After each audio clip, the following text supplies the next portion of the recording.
Hyderabad metro రైల్లో బోగీల సంఖ్యను పెంచాలని ఈరోజు Hyderabad metro rail limited general manager N Rajeshwar గారిని కలిసి సిపిఎం నగర కమిటీ మెమోరాండం ఇచ్చింది. మెట్రో రైల్లో ఇప్పుడు 3 బోగీలతోటే నడుస్తుంది. దీనివల్ల విపరీతమైన రద్దీ రైల్వే స్టేషన్లలో ఉంది. మెట్రో రైలు ఎక్కడం, దిగడం, ప్రయాణం చేయడం నరకంలాగా మారిపోతుంది.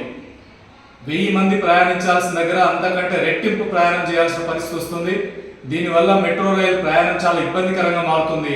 అందుకని ఇప్పుడు 3 బోగీల స్థానంలో దాన్ని పెంచి 6 బోగీలకు పెంచాలని చెప్పి మేము మెట్రో రైలు అధికారులను విజ్ఞప్తి చేశాం. హైదరాబాద్ నగరంలో ఇప్పుడు మెట్రో రైలు ప్రయాణం ప్రతిరోజు 5 లక్షల మంది ప్రయాణం చేస్తున్నారు. బోగీలు కాక పెంచితే 10 లక్షల మంది ప్రయాణం చేసే అవకాశం ఉంటుంది.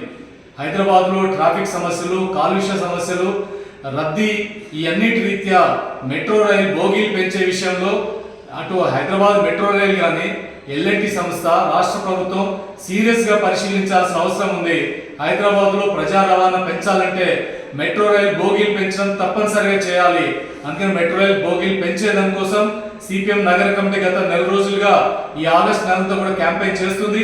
ఈరోజు రాష్ట్ర ప్రభుత్వం కూడా మేము విజ్ఞప్తి చేస్తున్నాం. ముఖ్యమంత్రి గారు, మున్సిపల్ అడ్మినిస్ట్రేషన్ కూడా బాధ్యత చూస్తున్నారు. తక్షణమే మెట్రో రైలు బోగీలు పెంచే విషయం మీద హెచ్ఎంఆర్ఎల్ తోటి, ఎల్ఎన్టీ సంస్థతో మాట్లాడి సిటీలో ఆ రకమైన మార్పు చేయడానికి కావాల్సిన చర్యలు తీసుకోవాలని చెప్పి ముఖ్యమంత్రి గారికి మేము విజ్ఞప్తి చేస్తున్నాం.